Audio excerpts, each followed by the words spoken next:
91 സങ്കീർത്തനം. അത്യുന്നതന്റെ മറവിൽ വസിക്കുകയും സർവശക്തന്റെ നിഴലിൻ കീഴിൽ പാർക്കുകയും ചെയ്യുന്നവൻ യഹോവയെക്കുറിച്ച്, അവൻ എന്റെ സങ്കേതവും കോട്ടയും ഞാൻ ആശ്രയിക്കുന്ന എന്റെ ദൈവവും എന്ന് പറയുന്നു. അവൻ നിന്നെ വേട്ടക്കാരന്റെ കണിയിൽ നിന്നും നാശകരമായ മഹാമാരിയിൽ നിന്നും വിടുവിക്കും. തന്റെ തൂവലുകൾ കൊണ്ട് അവൻ നിന്നെ മറയ്ക്കും. അവന്റെ ചിറകിൻ കീഴിൽ നീ ശരണം പ്രാപിക്കും. അവന്റെ വിശ്വസ്തത നിനക്ക് പരിചയും പലകയുമാകുന്നു.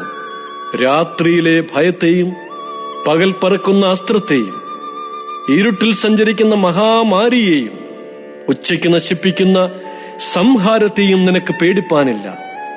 നിന്റെ വശത്ത് 1000 പേരും നിന്റെ വലത്തുവശത്ത് 10,000 പേരും വീഴും, എങ്കിലും അത് നിന്നോട് അടുത്തു വരികയില്ല. നിന്റെ കണ്ണുകൊണ്ട് തന്നെ നീ നോക്കി ദുഷ്ടന്മാർക്ക് വരുന്ന പ്രതിഫലം കാണും. യഹോവേ, നീ എന്റെ സങ്കേതമാകുന്നു. നീ അത്യുന്നതനെ നിന്റെ വാസസ്ഥലമാക്കിയിരിക്കുന്നു.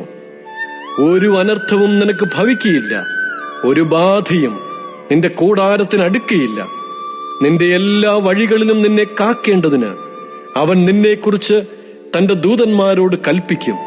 നിന്റെ കാൽ കല്ലിൽ തട്ടിപ്പോകാതിരിക്കേണ്ടതിന് അവർ നിന്നെ കൈകളിൽ വഹിച്ചുകൊള്ളും. സിംഹത്തിന്മേലും അണലിമേലും നീ ചവിട്ടും. ബാലസിംഹത്തെയും പെരുമ്പാമ്പിനെയും നീ മെതിച്ചു കളയും.